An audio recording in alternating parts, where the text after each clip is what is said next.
Okay, and we're live here on Love and Money Secrets TV.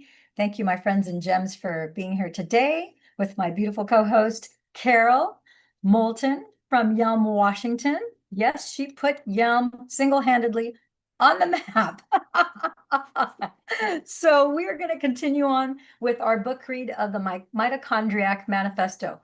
This content is more important today than it has ever been. So I'm going to start off this broadcast asking you guys, do you guys know what deuterium depleted water is?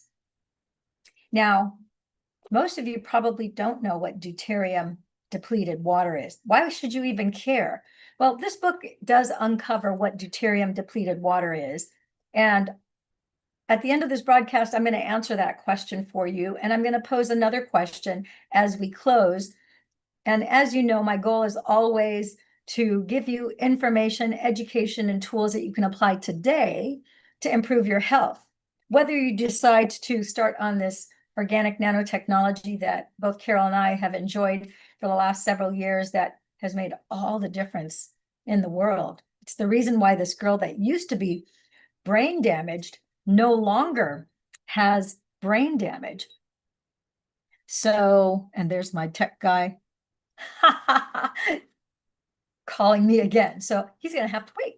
So anyhow, and I love him to pieces because he is awesome. But my friends and gems, we're going to go ahead and read the Intuition Manifesto. Sorry, the Intuition Manifesto, that's actually my book. I meant to say the Mitochondriac Manifesto. Oops, it was, I guess it's like a subconscious slip. Anywho, page 55. So this starts off with the title is What Happens When Mitochondria Lose Their Mojo? What does happen? I'm sure you can guess. So when mitochondria are inefficient at producing energy, you tend to gain weight or lose weight. That's like nails on a chalkboard. Because I got to tell you, if you're overweight and you start to gain more weight because your mitochondria lose their mojo, they lose their energy, that's nails on a chalkboard. That's like, that's not really the wanted thing. And if you're already slender and you lose weight, that's like nails on the chalkboard too, because the last thing you want if you're of normal weight, you don't want to be underweight. You know, Carol and I know what that experience is like. It's equally as horrifying and as disturbing for those of you who have the opposite problem. It's the same problem in reverse. Because I don't know about you, but if you're a girl and you're of normal weight and you're slender and you lose weight, then the things that make you girly, like your boobs and your butt, they disappear. That's not good. Not only do you not look good, but you don't feel good because you're underweight. And conversely, if you're overweight, then gosh, I could only be so lucky to be more endowed in both of those areas, because that just makes you look more girlish. And when you get back to your normal weight, then you fill out a little bit better. So let's go on and see what it says next. Now that we've got the nails on the chalkboard out of the way, you can't regenerate cells as well. That's why you're losing or you're gaining unwanted weight in either direction. And most important for this discussion, the disease of aging accelerate. That's nails on a chalkboard again. In whatever organ or system has the weakest mitochondria from either quote unquote bad genes and toxic exposures. So I'm going to have to pause here again because bad genes. We could have the perception of certain genes being bad and other genes being good. Bear in mind, you at conception, you had 23,688 genes at conception. It's a lot of genes. Some of them, most of them, are pretty good genetic material, which is why you're able to be on here and function as a normal human being, right? Now, we know from scientific studies, we know for over 60, 70 years now. In fact, one of my mentors, Dr. Bruce Lipton, in the 60s, before I was even born, that man was working on not just stem cells, but he was also working on cloning therapies at a biological, cellular level, because he's a microcell biologist. And he happened to also teach medical school. And so he was already doing cell cloning and stem cell research in the 60s. Now, fast forward to the 90s. And in the 90s, he wrote a book called The Biology of Belief. Incredible book, The Biology of Belief. And it's from the perspective of a microcell biologist. He's talking to you about how genetic expression and how, if you look at everything at a cellular level, because the way, those are the building blocks inside of our body. We have 56 trillion cells inside the body. That, we were taught in school, and I don't know, I think still to this day, they still have that erroneous information telling you that the nucleus of the cell is what controls the cell, that's the brain of the cell. And the clue is in the word membrane. The cell membrane. Brain is in the word membrane. Mem as in member, brain. So even the word membrane is pointing towards the fact that it's not the nucleus that is the brain of the cell. It's the member brain on the outer wall of the cell that's reacting not only with the interior environment of that cell, but it's equally exchanging information for the outside environment around the cell, which also includes the environment for the entire organism, in this case, the human being, how our skin is breathing in through the oxygen and through the air. We're bringing in things into our body because we are absorbing it through our skin. The light, the food that we eat, that's our environment that we're eating. When you take an apple off of a tree, that's in the environment. And now you're eating that apple, or you're eating that peach, or that apricot, or that piece of lettuce, or that banana, whatever that might be. Even the cow that is out grazing on grass and hay, that is out in the environment. And now you're eating that filet mignon, right? And food is a light barcode that you now eat, and then your body breaks it down. It digests it into electrolytes and electrons, into nutrients and information for your body. Okay, let's move on. So whatever the organ or system has the weakest mitochondria from bad genes and toxic exposures. Sidebar, just want you to know that you can turn on and turn off genetic expression. And we've known that for a very long time. That's not new news. And that's not my saying it. That's the science that says that.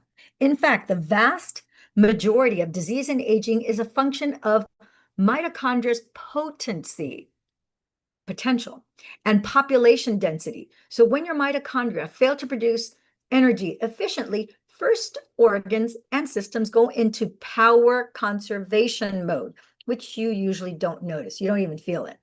Then they malfunction. Oh dear. Then they shut down, and then you're in real trouble. We call that dis-ease, disease. That's what disease is dis-ease, because now your cells are not in a state of ease and flow. It's in a disrupted state of ease. So you have disease, and then if it's not taken care of, you don't curb whatever behavior that's causing that. You don't do something to assist your body to turn the boat around, as in this technology that I'm touching right here, then of course, death. So this decline in mitochondrial productivity through genetic inheritance, it's only 1% of our genetics that distinguishes my looking any different from Carol or anybody else on the planet. 99% of all of our DNA for all humans is the same. And only 1%, that's for the color of our eyes, our hair, our skin, everything, our height, our, everything is determined by that 1% difference. This decline in mitochondrial productivity through genetic inheritance, toxic environment, and or age shortens the time your body is able to maintain energy, health, and youthfulness. That is, of course, unless, like Carol and I, you apply this incredible organic nanotechnology, which was originally created for the Black Ops Navy SEALs. For those of you who want to learn more, you can jump on one of my Zooms that you can see here. The next one's at 7 p.m. and you can learn more, or you can text me at the number that's down here below. Actually, I don't have it here, but you can go to damelillianzoom.com or go into my YouTube channel and you can get my contact information there.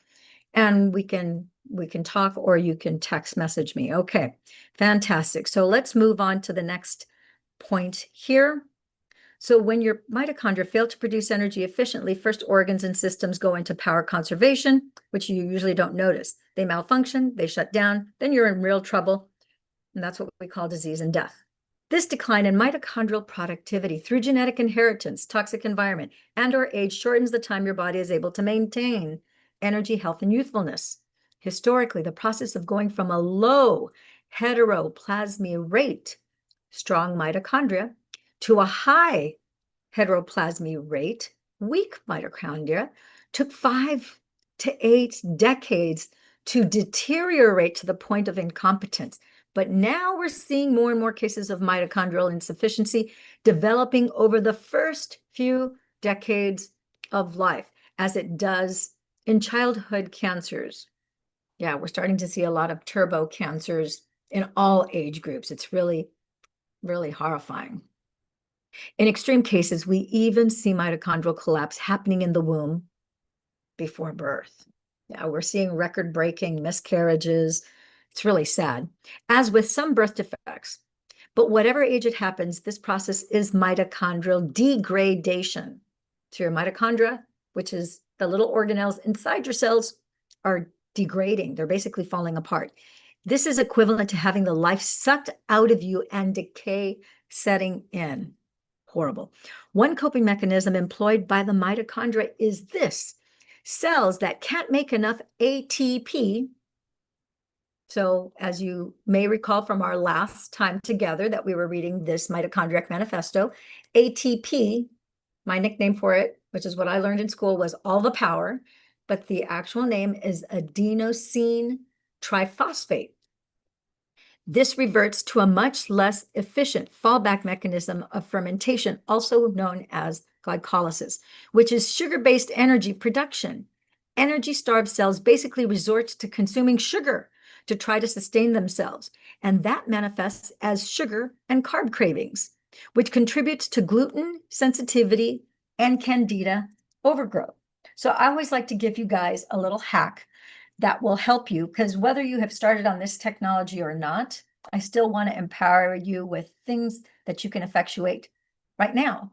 So if you have a sugar craving right now, all you have to do is take a little bit of Celtic salt. Like I have Celtic salt over here on my right-hand side, and I keep it in a little ramekin.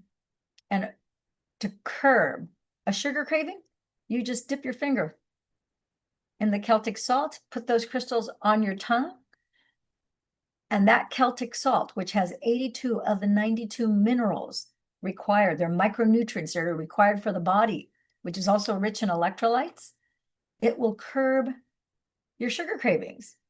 Yeah, it will. And at the same time, it'll provide you the electrolytes and the micronutrients that you need to effectively run your body. Isn't that cool? And you can buy a bag for like 10 bucks on Amazon, organic Celtic salt. The best type is the one, in my opinion, from Scotland. It's a blue bag. You can find it on Amazon. All right. So let's move on to the next section. Let's see what time it is, because we are at the 30. Oh, it's already 2:31. So we're going to wrap that up here. We did page 55. I think that is some really great content on there.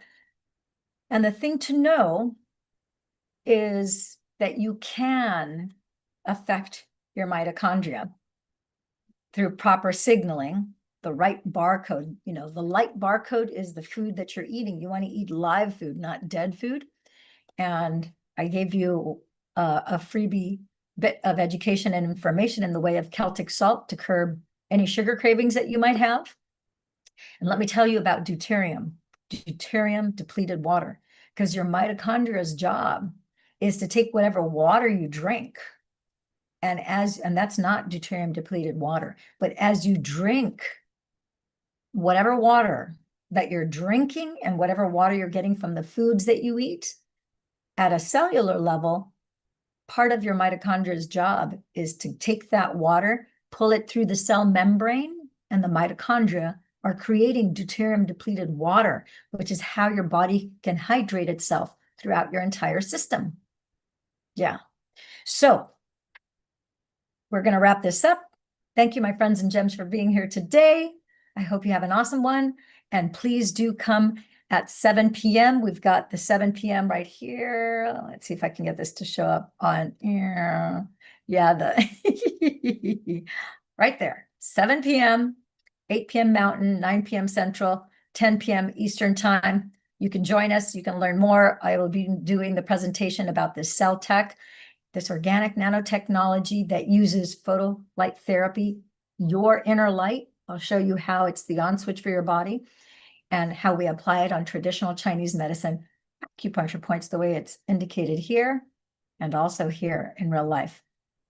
Ciao for now, my friends and gems. And as always, tell a friend about this broadcast and we'll see you online.